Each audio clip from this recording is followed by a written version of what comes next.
What's up? I'm gonna be doing a review today on this little folder. I just recently sold this because I just need some cash, but so I decided before I send it out, I just put a quick review on it. And this review is going to be positive. There's just a couple reasons why I sold it, and I'll let you know why, but mostly because I needed money. But this is, if you didn't know, the Chadlos Baños designed Boker Wharcom. This is a really popular folder you find on the forums. The Subcom series, along with the Subclaw and the Wharcom, make up a really nice series that fill a really great part of the market that you don't really find a lot of folders in. So before I get into the review, let's do some size comparisons to show you what this knife really is in size. So you can see in my palm, look how small that is. But I got some other random knives. I started picking stuff that people might actually have, not like Sabenzas or anything. That's kind of not a very useful comparison. So we got a Winger Esquire Benchmade Mini Grip, the Boker Wharcom, and a Spyderco Tenacious. Now you can see here the knife is a little orange in the blade. I put some orange Sharpie when I was sharpening it up, just to see if I was getting the bevel right, but I didn't. I kind of went over, and I'm too lazy to take it off, but I'll take that off probably before I send it out. But I mean, really, this is a great knife. These go for about 25 to about 30 online, and for that price is a good value. So let's start with the blade. You can see here it's a very small knife, but the blade's blade is 1 7/8 inches long, and it's AUS 8. You can see this Wharncliffe here. Very, very nice. The Subcom, the normal Subcom has a drop point, clip point blade, which I don't like so much because I find with the small knife, what you want to be doing is using the tip a lot. And with the Wharcom, with the Subcom, the tip will be all the way up here. So you kind of have to torque your wrist a lot just to get in with that tip. But this is much easier. So that's really good. The grind on it is a high flat grind, which is really, really nice.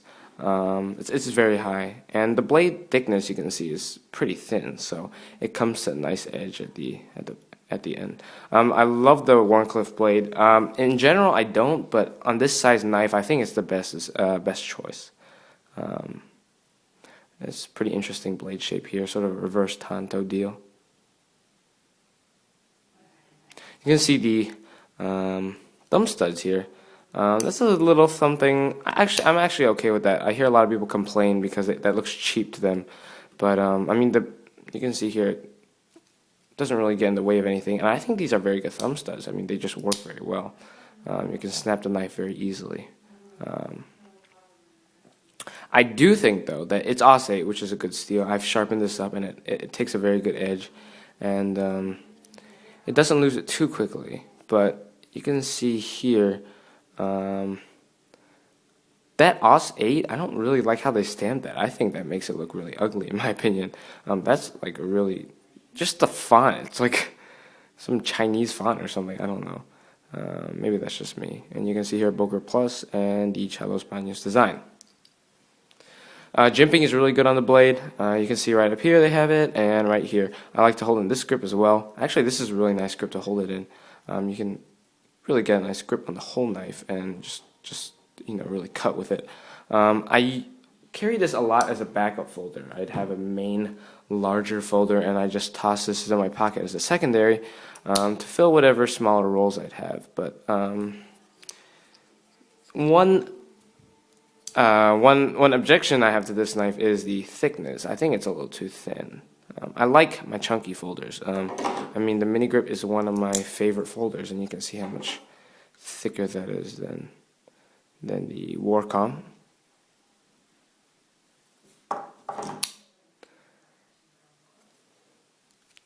The first handle here is FRN. I heard a lot of people say it's G10. That's false. It kind of is textured like it would be G10, but it's definitely FRN. The other side is stainless steel, bead blasted. I don't really like the bead blast finish, but on this price of knife, this seems to be the standard, so you kind of have to go with that. But the stainless steel locking side is very good. You can see that very nice lockup, and there's no play at all, which is pretty impressive in this size and price folder. Very easy to unlock as well. Opens easy, closes easy, and How can you get any better than that? I've actually taken this knife apart on more than one occasion, and it comes apart very, very easily. Very, very simple design, but very nice. It does use plastic washers in there, but I've really never seen a disadvantage to plastic washer, really. Maybe in terms of very, very long-term durability, but the plastic washers are just as smooth. So, I mean, this knife is plenty smooth. The ergonomics on this knife are actually really, really nice. I don't even think you need all the jimping. Even though it is a 3-finger knife at best, and probably only like a 2 depending on how big your hand is, the choil works so well with the thumb, kind of like in this grip.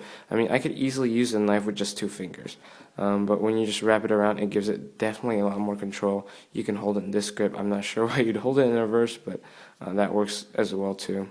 So, very versatile in terms of ergonomics. It works very well in the hand. Now you can see there's not only jimping up here, there's jimping all over the place, and it's all relatively effective. It's not the best jimping you'll find, but it's far, far, far from the worst. You can see cut into the plastic here, into the steel here.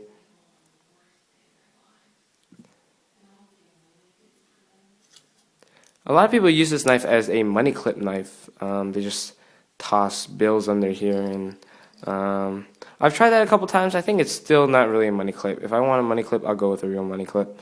But I mean, it can work in that role, but it's just not as good in my opinion. So I think that's pretty interesting. Overall, this is a really, really nice knife. Very affordable for the money. It's only about $30. And it fills a really nice role. A lot of cutting power in a very small package. Very easy to hold on to and very easy to cut with. I mean, the clip is good too. It just carries very, very well. I like slipping this into the watch pocket, take off the clip, and you have a very nice slim carry. This clip actually, a lot of people don't like to clip knives to their pockets when they're below a certain size, but this one still clips perfectly well. Though I do like tossing it in the pocket because it is pretty small. Despite its small size, it's still very ergonomic and it still has very good cutting power. And you can see it. It's pretty versatile of a knife too. This Wharcom blade is great for opening packages of all sorts, and you can flip the clip up and down. There's a lot of options with this knife.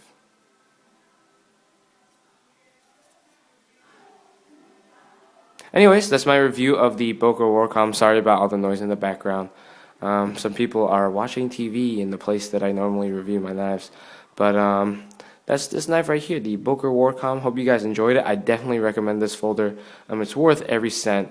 Just a really great value and really good if you want a very small EDC blade or if you want something like a backup. 4.5 inches overall. I forgot to tell you guys that, but pretty short knife. So hope you guys enjoyed the review.